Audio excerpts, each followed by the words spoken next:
Добрый вечер, друзья. У нас сегодня вебинар на тему «Как создать IT-продукты». И более подробно с вами знакомит Пермет Тосмомбетова. Всем привет. Всех приветствую. Какое у вас по счету занятие сегодня? Ну, если говорить о занятиях в целом, то это первое занятие. До этого как бы такие ориентационные уроки-то пошли. Вводный, Вот, да? я думаю, это отличное начало будет вообще в целом для занятий. Окей, круто, да, круто. Меня зовут Бермет. Я сейчас более подробно в ходе презентации расскажу о себе, о своем опыте. Я рада вас приветствовать, рада, что у вас сегодня первое занятие. В ходе лекции активно поддерживаю ваше участие, ваши вопросы. Вот, сегодня мы сделаем небольшую вводную часть вообще в сферу IT, из чего она состоит, почему она такая классная, почему она всех вас манит, тянет, всех нас, да. Вы можете в чат отписывать тоже, я читаю параллельно чат, можете отписывать, что конкретно вас мотивирует погружаться в эту сферу. И будем после этого, после вводной части в IT-сферу, пройдем, как вот Улдибаев упомянул, изучим, посмотрим, как создаются цифровые продукты. Я думаю, вы можете какие-то делать для себя записи, может быть, держать там бумажку рядом, потому что будут некоторые технические моменты. Вот. Поэтому будьте внимательны, запоминайте, если что, задавайте вопросы. Так, сейчас я раздам презентацию. Всем видно, да? Не перекрывается у вас окна? Угу. Так, в общем, это я. Сейчас я работаю Customer Success Manager в британском стартапе Haifa. Я работаю на английском. Я работаю с ребятами, которые основали стартап в Лондоне. Ну, команда, например, часть команды работает также в Индии, часть команды работает здесь у нас в Кыргызстане, нас 4 человека. И я конкретно отвечаю за то, чтобы клиенты нашей компании, то есть это другие компании, это B2B стартап, за то, чтобы они могли лучше усвоить и у себя начать использовать более эффективно продукт. И, то есть я отвечаю за взаимодействие нашего стартапа с компаниями, с клиентами. До этого я работала в компании Beeline, я была продукт-овнером. Продукт-овнер – это тот, кто отвечает за развитие продукта, работает непосредственно с командой разработки, ставит задачи и ведет продукт в том направлении, в котором считает необходимым, целесообразным. Получается, опыт в IT у меня уже последние 3 года, я именно в этой сфере, как менеджер работаю. До этого у меня был опыт больше в маркетинге, тоже в техническом, ну, то есть в телекоммуникациях, еще в нескольких областях. То есть я тоже не начинала вообще прям с самого начала карьеры в IT. Это относится, наверное, к тем ребятам, которые хотят сменить сферу. Это все возможно, это все реально. Нужно приложить просто достаточно усилий. Сейчас я параллельно со своей работой развиваю продукт Up2Lab. Это мы брали в разработку сайты и мобильные приложения, и вот буквально с весны попробовали новое направление обучения людей, помощь людям входить в новую профессию, вот так же, как и вы. И мы, получается, сейчас запускаем курсы в IT. Вот. И как раз материалы курса я буду тоже с вами делиться. Они очень получились насыщенные, очень интересные, помогающие действительно людям понять, собрать свое общее представление о сфере и дальше уже определить для себя, что действительно подходит вам и что было бы вам интересно, в чем развиваться. Потому что IT-сфера, она очень обширная, в ней есть не только кодинг, разработка, есть вокруг кодинга, да, какая-то деятельность, есть помимо кодинга, есть еще некоторые направления, в которых требуются свои скиллы, требуется свое определенное развитие и обучение. И я предлагаю вам внимательно смотреть, слушать, изучать и подобрать для себя то, что будет вам нравиться, приносить пользу и в дальнейшем большие деньги. Перед тем, как вы начинаете курс, любой курс, и в особенности наш, вот мы с Алджибаем, то, что мы сейчас с вами материал готовим, делимся, я бы хотела поделиться с вами пару советов дать вам, которые, как я считаю, облегчают, делают более комфортным ваше обучение. Почему? Потому что важно учиться всегда комфортно. Первое, не ставить себе высоких ожиданий. Когда вы начинаете что-то изучать новое, новая работа, новая учеба, новые курсы, вообще что-то новое, я призываю вас не ставить больших ожиданий, потому что новый материал всегда дается сложнее. И вы должны понимать, что двигаться небольшими шагами, понемногу усваивать материал, это лучше, чем сесть и там, изучить огромный материал, и потом он у вас не усвоится. Поэтому не торопитесь, у вас обязательно получится, каждый двигается в своем темпе. Вопросы.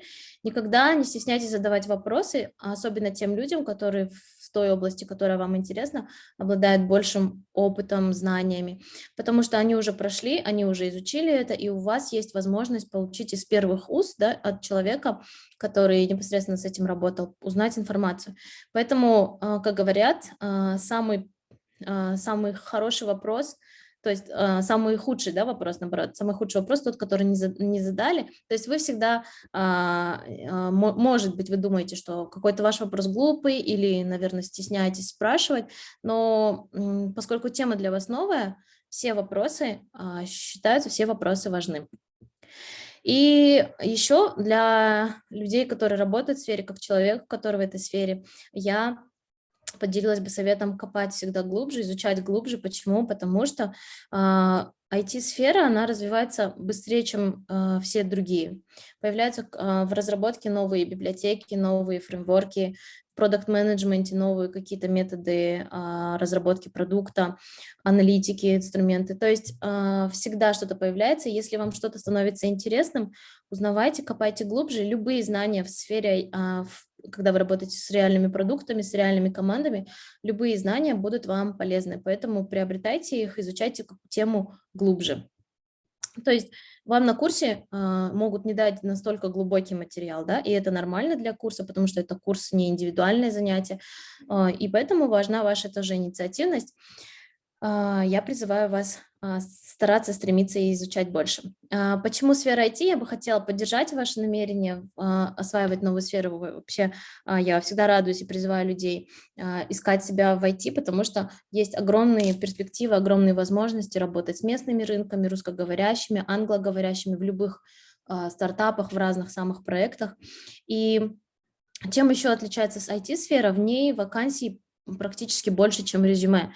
То есть в других сферах обычно там на несколько, ну, то есть на одно место претендует несколько человек, это количество людей может быть очень большим. А в сфере IT, особенно разработчики, тут нет такого конкурса, потому что их тяжело найти, и чем выше уровень требований к разработчику, тем меньше людей, претендующих на позицию. Например, вот мы нашли пример российского рынка, за месяц данные, то есть 4200 вакансий, предложенных в IT, и 4900 резюме. Это, ну, практически один к одному, то есть 3 специалиста на одно место в индустрии. Это очень мало, потому что, вот, например, в других сферах, например, даже в топ-менеджменте, в среднем, это средние цифры, это может меняться в зависимости от стран, от рынков, но чтобы вы понимали, вот на одно место в топ-менеджменте может претендовать такое количество людей в российском рынке, или там на одно место в продажах 23 человека. То есть вы понимаете, да, разницу? За специалистами в IT всегда охотятся, всегда ищут, всегда привлекают лучших кадров. Лучшие кадры никогда не остаются без работы. И вот почему сейчас это очень актуально. Вы все знаете, да, из-за короны, насколько остро компании столкнулись с тем, что не хватает каких-то инструментов цифровизации, что все нужно переводить в онлайн, и из-за этого рынок растет, и он будет расти в дальнейшее время, потому что люди понимают, что это уже необходимость, это наша реальность, в которой мы должны уметь взаимодействовать с продуктами цифровыми, уметь их создавать, поэтому рынок растет, и он будет расти. Профессии будут исчезать, те, которые возможно автоматизировать, они все будут исчезать, кассиры, да, какой-то сервис, сфера обслуживания, колл-центры, телефонные какие-то продажи. Вот такие подобные профессии, они под угрозой. И в нашей стране тоже большое количество людей.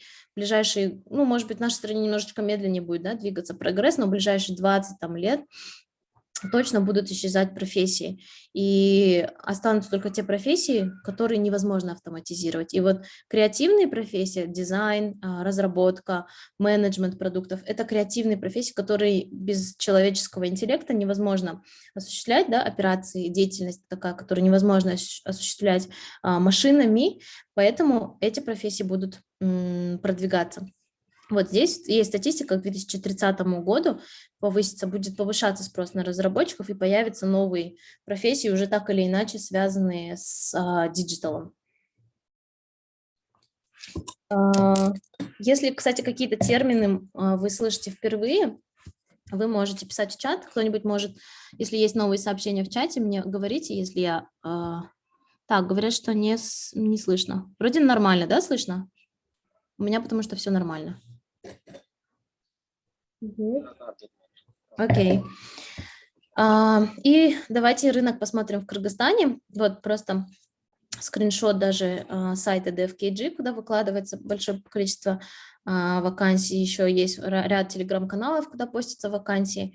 Вот вы можете видеть, что на рынке есть как и местные игроки, да, местные компании, заходят и зарубежные, это ближние зарубежья, Россия, Казахстан, заходят какие-то компании, вот как наш стартап из Лондона, и все ищут хороших специалистов, все ищут людей в команду и готовы платить хорошие суммы в зависимости от вашего опыта и уровня скиллов.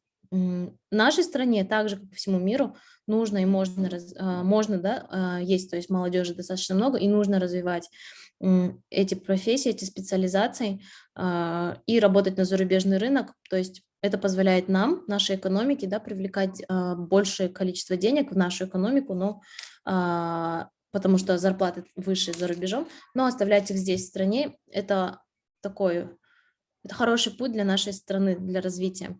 И сейчас средняя зарплата по Кыргызстану с учетом Бишкека, ну, потому что в Бишкеке зарплаты в принципе выше, не превышает 20 тысяч сомов. Мы сейчас все понимаем, что эта сумма едва ли, да, на которую можно жить комфортно, особенно в городе.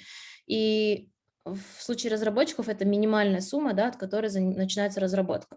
Ну, может быть, вы устроитесь стажером, и ну, минимум, это будет около вашего минимума. По мере того, как вы будете расти, становиться джуниор, уже такой опытный джуниор, да, потом middle начинающий, middle выше, со всем этим будет расти ваша ставка. И вот так зарабатывают по статистике, которая доступна в открытых источниках, так зарабатывают разработчики различных направлений. Это все, что я хотела, чем я хотела поделиться по теме вводной, да, такой. А сейчас уже непосредственно начнем само занятие, как же создаются цифровые продукты. Это станет первое занятие. Почему я сделала его первым? Потому что мне показалось важным объяснить общий принцип. Да? Есть такое понятие first principles. Так, были зарплаты в КР. Были зарплаты, да, в КР. Это была статистика КР. Базовые принципы или first principles. Это такое название, то есть в основе любой деятельности лежат базовые принципы, вот поэтому важно начинать всегда с них. Поэтому изучайте основы и как раз поймите, да, как создаются продукты, какая лежит архитектура в основе. И в дальнейшем вам уже будет проще наращивать сложность тех продуктов, которые вы рассматриваете, изучаете или разрабатываете. Начнем с веб-сайтов, потому что веб-сайты появились самыми первыми, как цифровые продукты, да, такие массовые. И у них попроще архитектура, уже в дальнейшем стали появляться мобильные приложения. Но вот что касается конкретно веб-сайтов, чтобы проще, для упрощения понимания, мы сделали такую аналогию с человеком. То есть у нас есть атрибуты нашей внешности, да, чем мы все друг от друга как бы отличаемся. У нас есть глаза, уши, органы, да, и из этого складывается наша внешность. И в сайте точно так же есть текстовый материал, есть картинки, контент, да, видео, звук где-то вы видите. Это тоже атрибуты сайта, И если это все вот наша человеческая, как бы природа человека, да, сохранится в ДНК в нашей крови, да, сохранится наша история, то здесь как бы на сайте есть язык HTML, в который вы, может быть, кто-то уже смотрел, кто-то не смотрел, но в HTML, когда вы смотрите код страницы, там зашито все элементы, которые есть на странице. К ним указывается путь, указываются действия, которые могут с ними совершаться. То есть это все записывать, эта вся информация, она лежит, она хранится, она является частью сайта. И как же он работает? Сайт работает таким образом. Сайт в первую очередь работает только с браузером. То есть напишите, да, какие вы браузеры знаете, какими, может быть, вы чаще всего пользуетесь, какие браузеры вам известны, и все ли понимают понятие, ну, все ли имеют представление о том, что такое, да, браузер, верно. Google Chrome самый распространенный, есть Яндекса браузер, есть Opera, верно, Mozilla, круто, да, круто. Safari, да, он на iOS или на Mac работает. То есть каждая компания создает свой браузер. Что делает браузер? Браузер, он показывает сайт, то есть он считывает информацию о сайте и отображает ее. Вне браузера сайтов не существует. Мы пишем сайт, мы прописываем картинки, мы все размечаем, как он должен выглядеть, мы загружаем туда видео, контент, а потом браузер просчитывает, считывает эту информацию, и мы уже видим ее. Какой браузер самый лучший? Ну, тяжело, это зависит от человека. Разработчики в основном не любят делиться, какой браузер самый хороший, каким им удобно. Mozilla был в свое время, я знаю, что разработчики часто хвалили Mozilla. Сейчас не знаю, насколько успешен этот продукт, но, наверное, самый распространенный – это Chrome, потому что просто гугловый продукт, да, он действительно функциональный, он хороший браузер. Мне тоже удобно пользоваться Safari на Mac.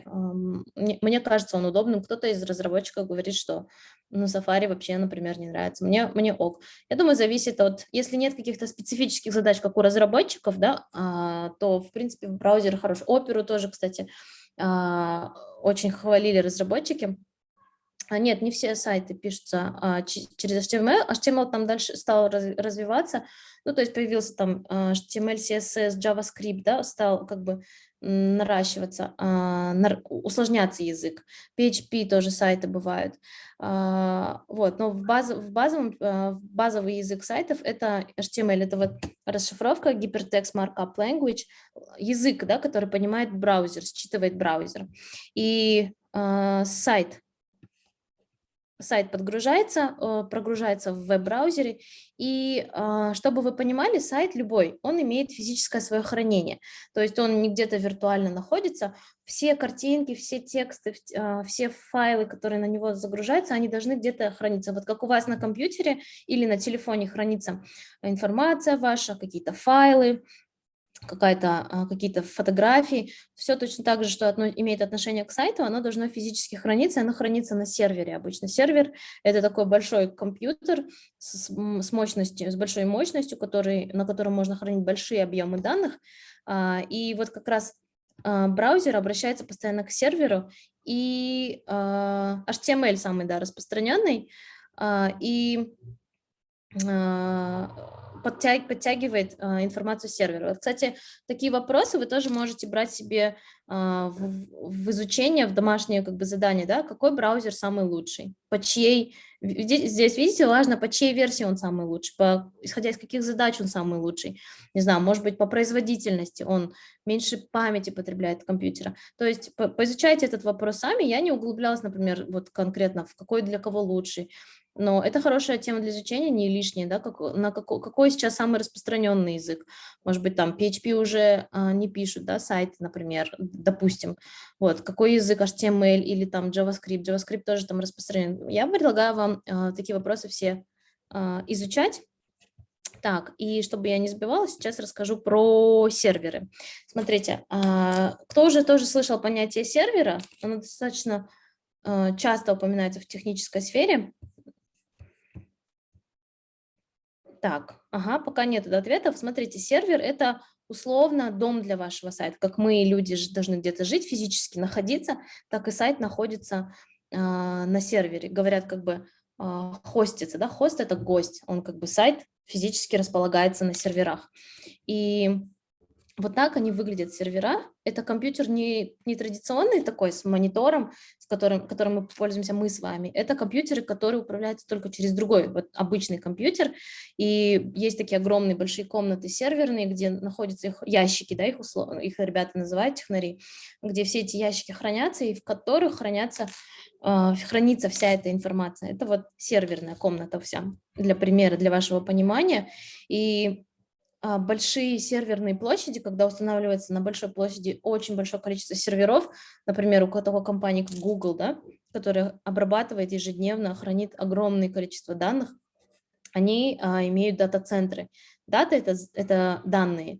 И вот они могут достигать вот таких размеров. Почему? Потому что сервер, за ними нужно смотреть, их нужно поддерживать, там, электричеством обеспечивать, охлаждать их, потому что серверы, они нагреваются. То есть должна быть среда.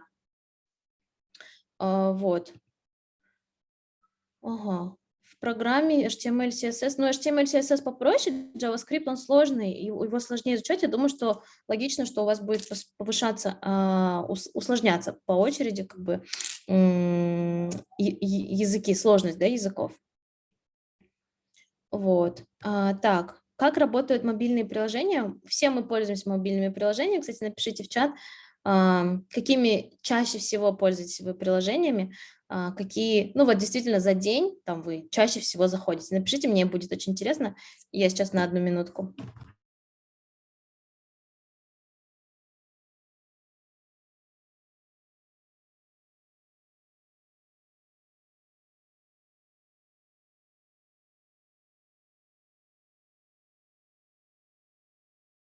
Сейчас.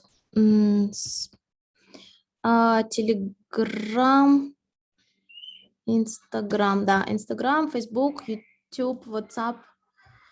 Окей. Так, давайте теперь мы изучим, я тоже, кстати, чаще всего пользуюсь Телеграмом, изучим, как работают мобильные приложения. Смотрите, у мобильных приложений немножечко более сложная архитектура. Почему? Потому что ну, сам функционал уже сложнее, чем у браузера. Я потом покажу еще табличку, чем отличается мобильное приложение, то есть такие отличия, да, самые главные. Клиентом мы называем как раз само приложение, которое у вас на телефоне скачано. Это клиент. Далее, опять же, есть сервер, где хранится вся информация по приложению, есть запросы и ответы. То есть, например, что происходит, когда вы вбиваете какие-то данные на сайт, вы, например, вводите что-то в форму, нажимаете кнопки, вводите какие-то данные. В этот момент и браузер, и ваш клиент приложения, он отправляет запрос на сервер. Вот разработчики как раз и прописывают вот эти команды, которые нужно отправить так, у сервера, там, отдай вот такую информацию, или то есть запрашивает какую-то, нужна вот такая информация, и подгружает ее сервером.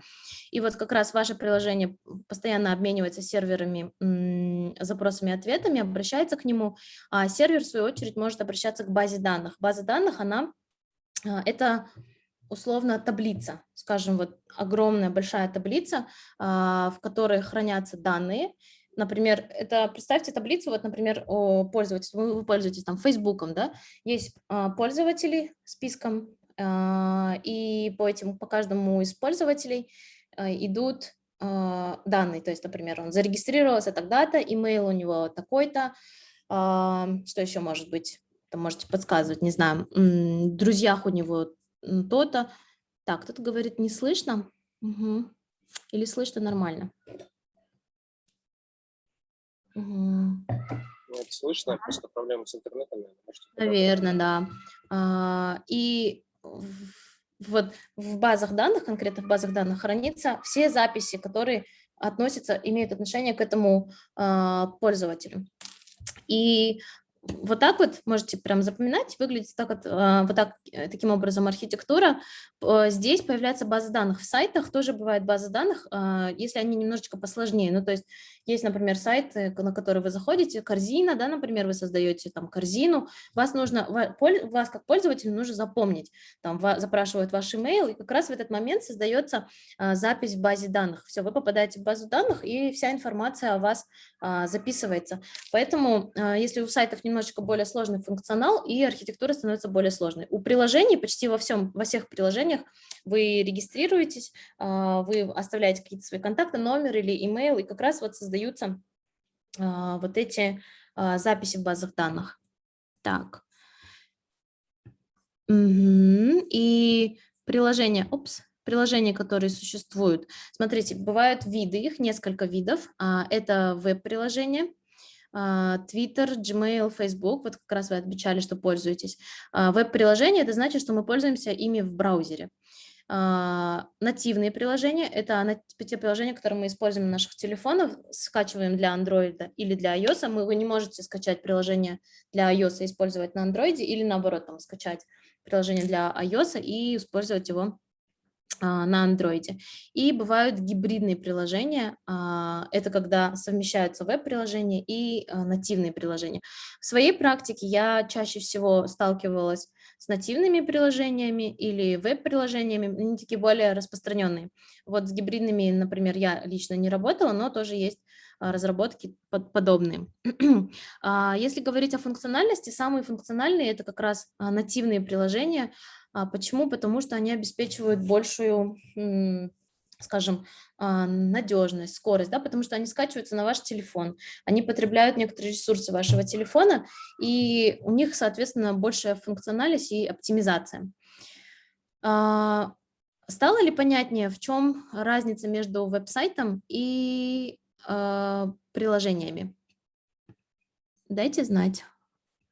Telegram, ну, смотрите, у Телеграма есть десктопное веб-приложение, это называется, если вы пользуетесь им, и мобильное отдельно нативные приложения.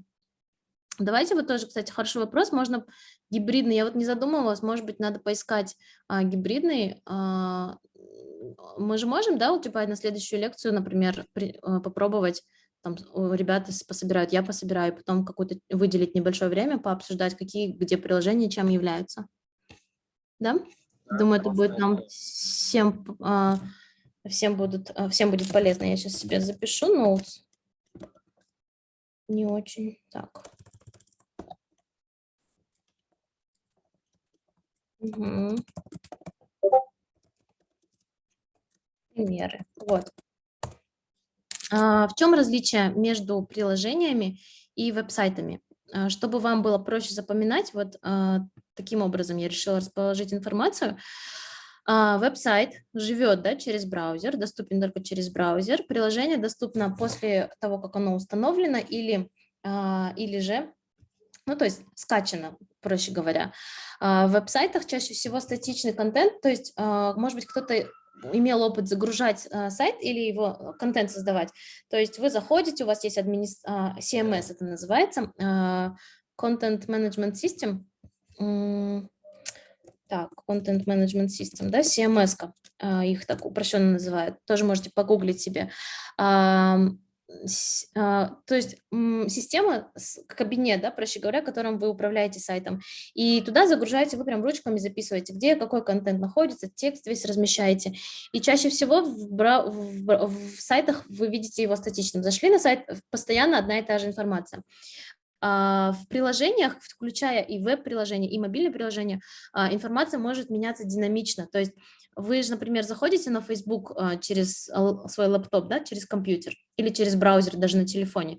Вы обновляете ленту, у вас постоянно новая появляется информация, это и есть разница. То есть не кто-то сидит, ее заливает руками, а она подтягивается, эта информация, и вы постоянно видите ее динамичной. Так, сейчас, секунду.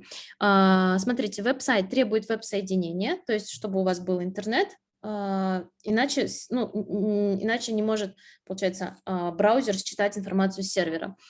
Мобильные приложения, они могут работать в офлайне, вот, например, 2GIS, да, пример, наверняка многие пользовались.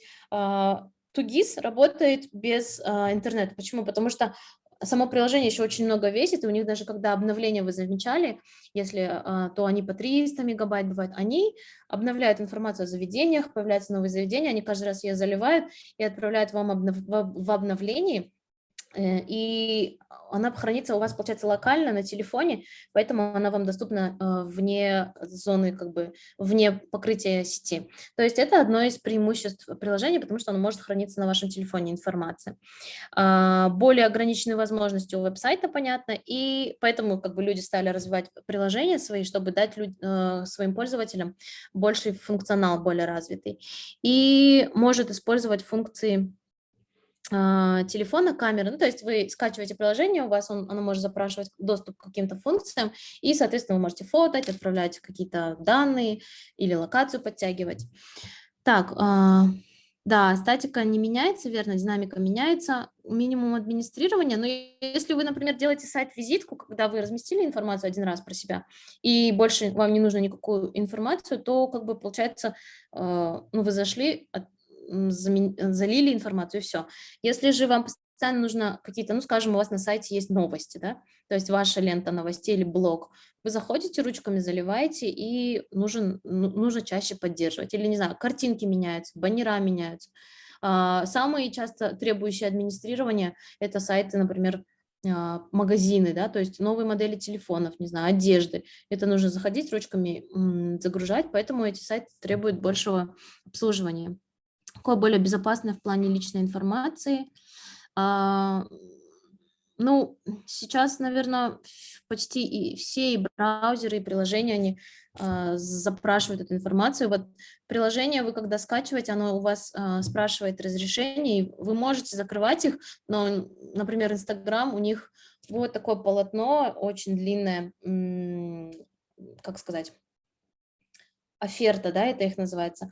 Оферта – это документ, в котором они говорят, по сути, что они делают? Они слушают, что вы говорите, они собирают данные вашего передвижения, то есть локации, да, они собирают данные, кого вы лайкаете, кого вы подписываете, с кем вы часто взаимодействуете. То есть все эти данные они собирают, только на этих условиях, да, как бы вы можете пользоваться Инстаграмом. Ну, можно запрещать, например, географию, да, локацию не смотреть, можно запрещать вот такие сервисы. Но некоторые фичи, некоторые функции, да, недоступны, когда вы не даете приложению доступ. Или же, например, они слушают, да, ну, вы не замечали никогда, что, например, если вы с кем-то сидите, разговариваете, поговорили с другом, да, телефон ваш рядом, и через некоторое время у вас появляется эта реклама. Да, да, даже когда ты не пользуешься, у вас появляется эта реклама. То есть, по вашим вопросам, ну, наверняка это какая-то нейросеть, они точно применяют искусственный интеллект, который обрабатывает нужные слова, выцепляет из вашего разговора, из того, что вы говорите, и после этого отображает вам рекламу. У Инстаграма 90% их заработка, вообще у Фейсбука, у них как раз за счет рекламы, это их самая главная задача – находить нужного потребителя, соединять, да, нужных бизнес и потребителя. Поэтому они так много усилий вкладывают. Фильм есть на Netflix, если кто-то смотрит Netflix, Social Dilemma, можете, для большего, да, Facebook может продавать. Это очень большие деньги. Данные о юзерах – это самая ценная информация на сегодняшний день. Вот в этом фильме описано, насколько подробно соцсети трекают нашу жизнь. Они следят за тем, когда вы спите, когда вы бодрствуете, сколько вы времени проводите, какие приложения в телефоне вы там можете тоже использовать. То есть очень-очень-очень большие данные, потому что для них это живые деньги, они делают огромные деньги. Поэтому безопасность, конфиденциальность данных – это тренд последних 2 лет, вот с началом короны и все вместе. Это прям действительно тренд, нужно изучать. Мне вот тоже иногда, может быть, я не глубоко тоже погружаюсь, но нужно знать, какие данные есть, какие данные собираются о нас. Есть даже сайты, я вот сейчас не вспомню точно ресурс, сайты, которые ты вбиваешь туда, например, Facebook.com или вот, например, адрес сайта. Жалко, что они только по сайтам приложения не смотрят, и они им присваивают оценку от А до Е, по-моему. Е – это самые такие... А это самые хорошие, Е это прям самые такие. И вот большинство сайтов, которыми мы пользуемся, они все в категории Е, они собирают очень много данных. И вы там можете посмотреть кратко, какие именно данные они собирают. Из соцсетей какой безопасный в плане личной информации? Я не знаю, может быть, Telegram, они шифруют хорошо данные. WhatsApp, например, я знаю, вот то, что я, например, данные WhatsApp не синхронизирую никогда. Вот когда WhatsApp предлагает же, хотите синхронизировать, сохранить ваши чаты, истории, тра-та-та, они синхронизируют это к себе на сервера. Вот сервера, которые мы прошли, они собирают, да, к себе их. То есть по-любому ваша информация где-то на серверах третьей стороны будет храниться, поэтому я не синхронизирую WhatsApp. Я его просто не люблю, да. Telegram, ну, возможно, тоже я не знаю, насколько Telegram, просто у меня какое-то большее доверие Телеграму, как бы ну, команда разработки у них очень крутая. И WhatsApp, да, WhatsApp тоже принадлежит Фейсбуку. Сигнал, да, вот появился недавно, что он супер зашифрованный, супер чаты никуда не убегают, не уходят звонки. Посертичить тоже эту тему, почему нет, если вы переживаете, то пользуйтесь сигналом. И вот даже последняя конференция, которую Google, говорю, Apple раз в год выпускает обновления для своих лэптопов, телефонов. Вот последнее обновление iOS, оно как раз фокус на конфиденциальности данных, они обязывают все приложения, там вот появляется такое окошко, это приложение собирается собирать ваши данные, попросить его как бы не собирать, и ты можешь выбрать, типа, да, попросить, или там не попросить. В общем, они вот так вот ставят палки, да, в колеса всем другим приложениям, хотя там тоже такие свои игры политические, да, какие-то игры власти, но вот они пытаются дать юзеру, да, своим пользователям iOS ощущение вот этой безопасности, потому что это тренд. Да, давайте сконцентрируемся дальше, пойдем, и потом уже будет часть в конце лекции, мы пройдемся по вопросам. Как работает Инстаграм? Вот мы как раз затронули эту тему. Огромная сеть, да, кто-то писал им 1 миллиард, 995 фотографий ежесекундно. Я даже не могу представить, сколько сториз загружается, потому что я не нашла такую информацию.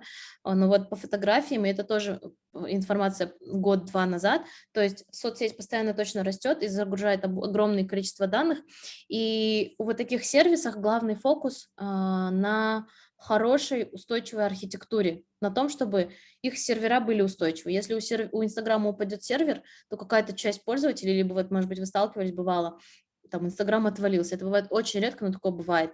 Вы не можете смотреть ленту, вы не можете получать данные. У Телеграма бывает пару раз отваливался, WhatsApp отваливался. Вот такие вещи, да, которые устойчивость обеспечивают архитектуры, они принципиальны для подобных продуктов, потому что ими пользуется огромное количество людей. И вот так вот как бы сложно, да, выглядит архитектура. Вот это вы тоже можете взять как себе, как домашнее задание. Я когда сама для себя пыталась вот изучать, смотрела, я поняла, что это очень интересно, и это очень обогащает твои знания, понимать, как строятся продукты. Вот можно, например, я вам напишу, посмотреть архитектуру,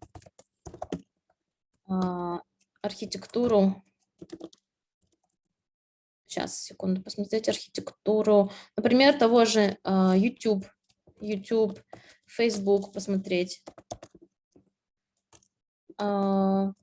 Facebook, Netflix, посмотрите стриминговые сервисы, те, которые большие потоки видео, фильмов смотрят. Посмотрите, я бы вам порекомендовала это как домашнее задание. На следующем занятии можете посмотреть, может кто-то поделиться сервисами, которые ваши любимые, не знаю, пользуетесь чаще всего. Вот, самые активные студенты, я бы с вами поделилась еще дополнительной информацией прямо по своему курсу. Вот, мне очень важно, чтобы были люди действительно заинтересованные, действительно, которые погружаются, окей? Вот я написала продукты.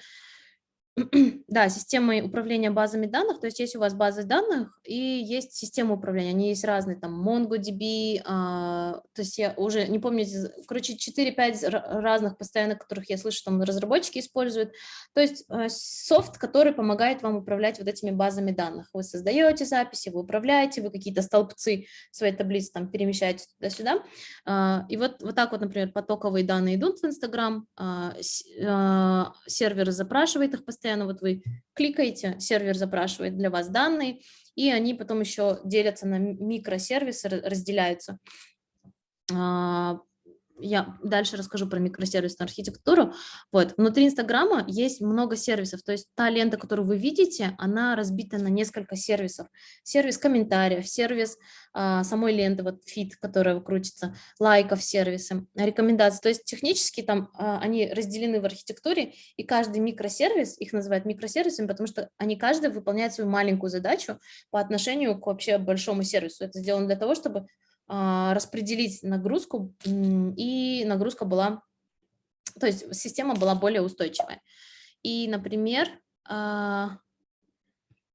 все, вот, смотрите, по архитектуре мы закончили, и коснемся быстро буквально тех, кто за что отвечает, потому что это следующий будет наш урок, и можем еще выделить там минут 20 на ваши вопросы. Так.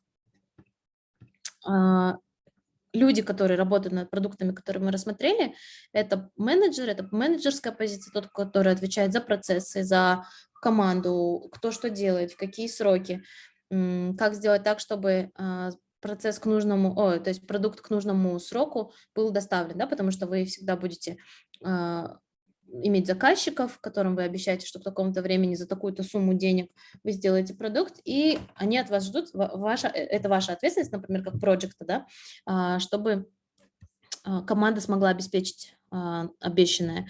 Аналитики есть. Аналитики – это те, которые смотрят, насколько успешный продукт, то есть сколько пользователей зашло, какие действия они совершали, сколько сервис принес денег, да, например, посмотреть, сколько, не знаю, платных действий совершено, какие страницы отрабатывают хорошо, какие страницы путают пользователи. То есть там очень огромное количество информации можно получать через аналитиков. Это хорошая такая специальность для тех, кто любит цифры, кто любит искать взаимосвязи между, то есть увеличилось здесь количество, не знаю, пользователей, а здесь что-то уменьшилось, и вы ищете вот эти связи.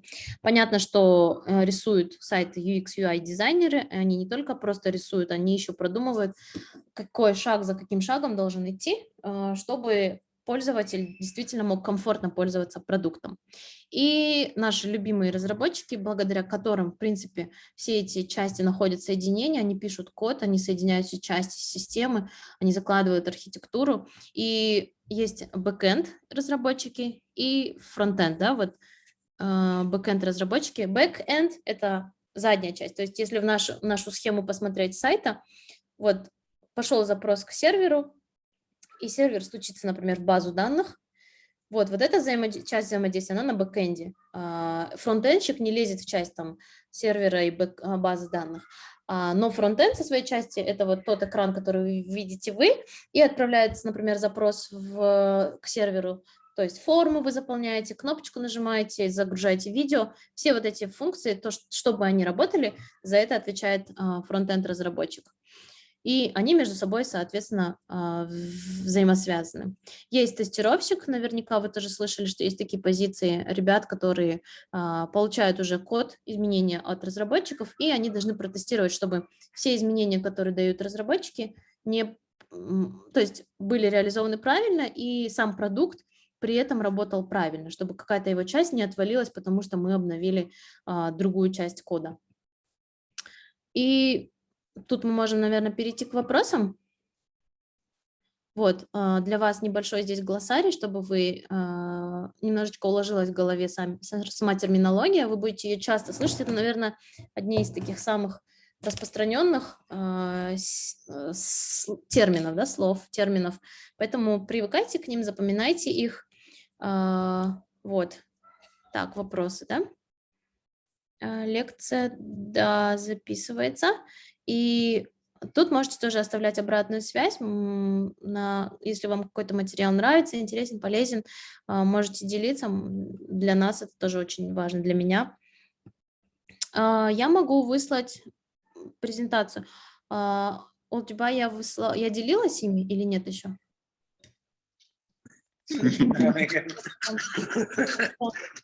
Вышлю, да? Так, чё-то я не слышу, кто отвечает, кто говорит. Кто.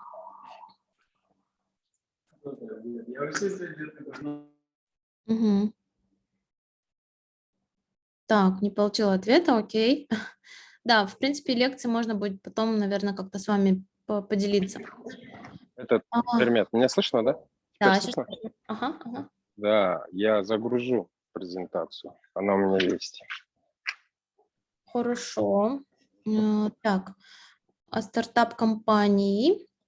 Наша компания B2B стартап, который занимается innovation management, то есть помогает управлять инновациями в других компаниях. Вот, innovation management, то есть это платформа, в которой собирается стратегия компании, идеи, да, какие-то тренды, отчеты. То есть вся информация, которая есть у компании, которая может быть полезна, она собирается на одной платформе, и в дальнейшем она может быть использована, ребята могут развивать это дальше как стратегию для какие-то новые продукты развивать. То есть у нас, наверное, таких продуктов даже не могу привести пример. В общем, это бизнес-то-бизнес, стартап для других компаний, который работает. Какое направление вы бы себе посоветовали начинающей? Ну,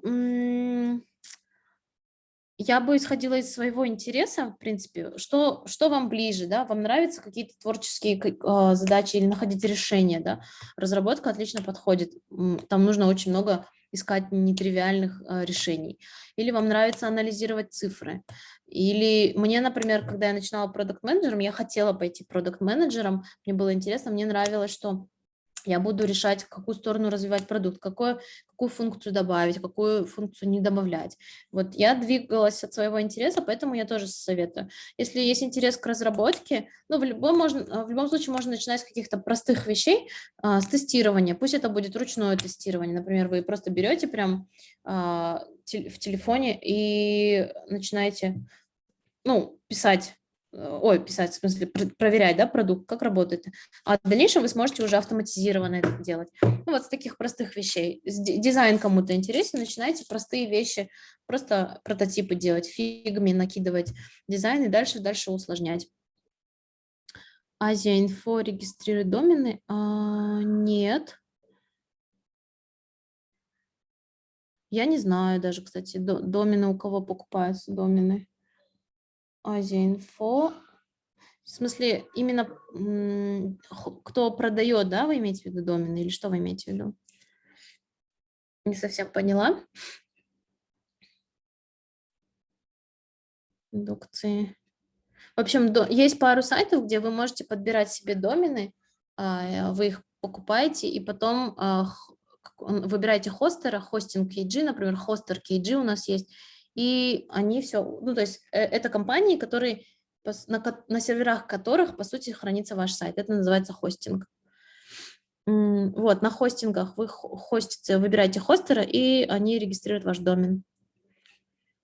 Ручное тестирование разве не умирает на рынке, ведь все переходят на авто? Конечно, все переходят на авто, но у нас, например, есть тестировщики, которые до сих пор работают руками, и в телеком-компаниях, там, в сотовых компаниях есть знакомые, которые... Вот я в Билайне работала, у нас не все умели тестировщики, например, автотесты писать, автотестами покрывать продукты, и они тестили вручную. И в Мегакоме, я тоже знаю, применяется тоже ручное тестирование. Оно будет потихоньку вымирать, но смотрите на это так. Если я хочу классно зарабатывать, быть хорошим тестером, выходить на международный рынок, конечно, у вас будет выше требования к скиллам, да, вам нужно будет писать скрипты, вам нужно писать автотесты, чтобы уметь автоматизированно это делать. Может быть, да, и потихоньку, может быть, кому-то станет интересно на этом этапе. Вообще в кодинг уйти тоже классно. Бывали ли случаи интересные, какими приемами пользовались и что посоветовать? Интервью. Интервью проходили. Самый главный совет, который я бы дала для прохождения интервью, чтобы вы... Нужно знать, чего ты хочешь. Когда нужно, в смысле, проактивно самим выбирать. Я, например, хочу развиваться как, не знаю, там, продакт-менеджер, и мне интересны продукты, не знаю, в сфере электронной коммерции, допустим, да, вот так может запрос выглядеть, и тогда вы начинаете искать вокруг себя возможности развиваться в этом направлении. Если вас зовут на интервью, вы приходите и говорите, я ищу возможность развиваться в электронной коммерции как продакт-менеджер, у меня есть такие-то, такие-то скиллы, почему мне интересна ваша компания, потому-то, потому-то. То есть, я сама, если я беру кого-то в команду, я смотрю на то, чтобы человек понимал, держал в голове эти смыслы, для чего он идет, осознавал, да, для чего он идет, как он планирует развиваться, что ему даст работа со мной, там, в моей команде, в моем продукте. Вот нужно быть, мне кажется, таким конкретным. Ну и развивать коммуникацию, потому что все люди – это люди. В любом случае, вы знаете, да, может быть, что мы, общаясь друг с другом, мы через речь воспринимаем только 10%, 10, да, по-моему, даже не больше 10% информации. Мы воспринимаем друг друга через невербальные такие вещи, то есть как мы сидим, как мы говорим, как мы двигаемся, какой у нас тон голоса, как мы при этом себя держим, какой у нас там взгляд, да, уверенный, открытый или там, например, более такой. Это все влияет, и нужно тоже коммуникацию развивать и уметь себя продавать. Вот, об этом же говорят тоже. Уметь себя продавать, уметь о себе говорить, уметь подчеркнуть свои сильные стороны. Хороший вопрос, как морально поддерживать себя во время провалов. Провал, надо помнить, что провалы случаются у всех абсолютно. Самые успешные истории, которые вы слышите, супер-пупер миллионеры, все проваливаются, потому что невозможно знать, уметь всего и делать все это хорошо, и мы не экстрасенсы, чтобы знать, что будет в следующий момент. Проваливаются все. Нужно давать себе в первую очередь поддержку, потому что вы самый главный человек для себя, и вы говорите себе, блин, да, провалился, больно, ну, там, не знаю, неприятно, обидно, жалко, но и потом, когда вы немножко эмоции у вас проходят, вы говорите себе, окей, я что-то же могу сделать, ну, всегда же есть что-то, что вы можете изменить, сделать по-другому, пересмотреть и начать там движение в другую сторону. Всегда есть возможность, всегда помните об этих возможностях. Опс, так, у меня батарейка садится. И попасть на стажировку, куда вы имеете в виду? Я работаю в британском стартапе, это не мой стартап, и я не нанимаю.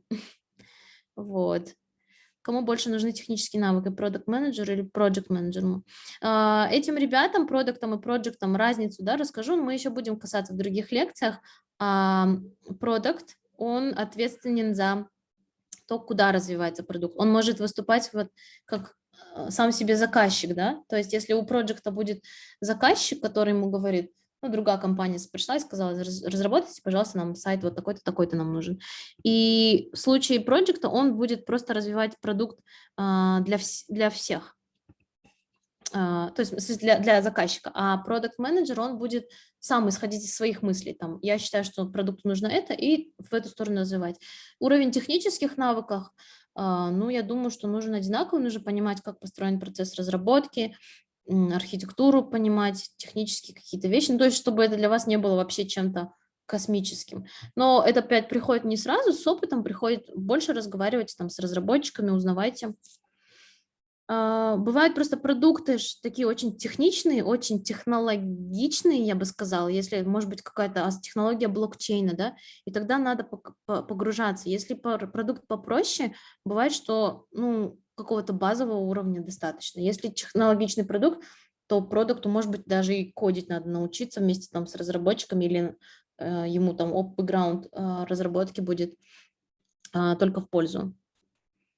Библиотеки в сфере IT, дайте. А что такое библиотеки в сфере IT? Вы имеете в виду? Это по конкретным языкам библиотеки или что? Можно я отвечу, Бермет? Библиотеки в сфере IT, да, каждая библиотека имеет отношение прямое к каким-то технологиям или языкам, на основе которых она была разработана и улучшена. А эти темы вы коснетесь ближе ко второму модулю. сейчас рано, наверное, такие вопросы задавать, но самостоятельно можете постепенно в это погружаться. И многие вопросы, которые вы сейчас задаете, вы можете на них получить ответы уже на следующих лекциях от Бермет. Спасибо. Мгм. Так, ну все, я думаю, тогда, да? Да, друзья, если у вас есть вопросы, либо поднимите руки, либо напишите. Если нет, то мы можем завершить встречу.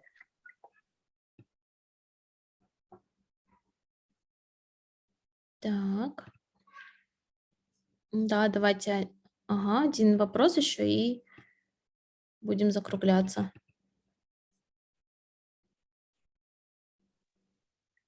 Прежде Какие чем у мы вас? не закруглились, Ага. пожалуйста, не забудьте, вы знаете, друзья, у нас открыт канал фидбэк. Поставьте, пожалуйста, там свои фидбэки, что вы поняли, что не поняли. Да, И напишите, мы, да, что запомнилось из лекции, что отложилось в голове. Про свои планы я еще буду вам рассказывать, потому что мы будем еще встречаться на лекциях. Вот, я начала с Билайна. Билайн — это был мой первый опыт в IT как продакт овнер. И сейчас вот в британском стартапе. И в дальнейшем я пока здесь буду работать, мне нравится, что я делаю, мне интересно. В дальнейшем я тоже, наверное, буду уже работать только с зарубежными рынками, потому что мне нравится. Вот. Всем спасибо за сегодняшнее участие. Мы встретимся в следующий четверг, да? Четверг следующий. Аскат парень что-то не может написать или пишет. Ты можешь на последний вопрос ответить? Я сейчас Какой? его найду. Не знаю, он сейчас пишет или я постараюсь ему включить микрофон. Это, кажется, Асхат Акалбеков или Аскар. Сейчас посмотрю. Аскат Акалбеков. Сейчас я его найду быстрее. Включу микрофон.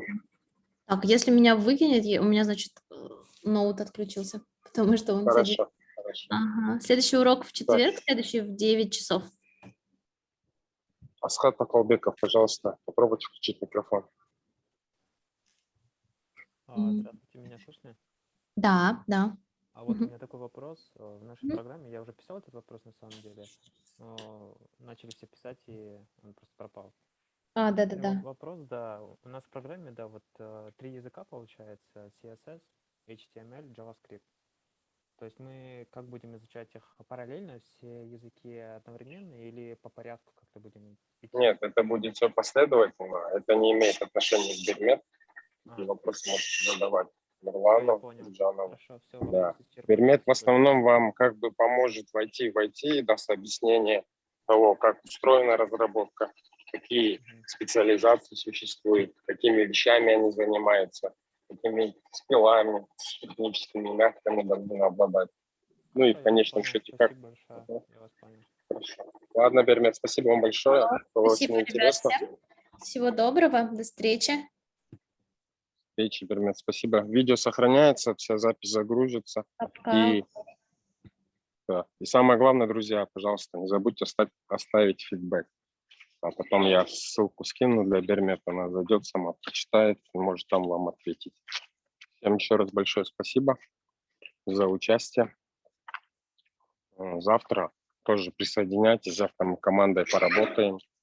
То есть завтра будут тимворки, да. Если у вас есть возможность и время, все так же в 9 вечера. Всего доброго, я прекращаю запись.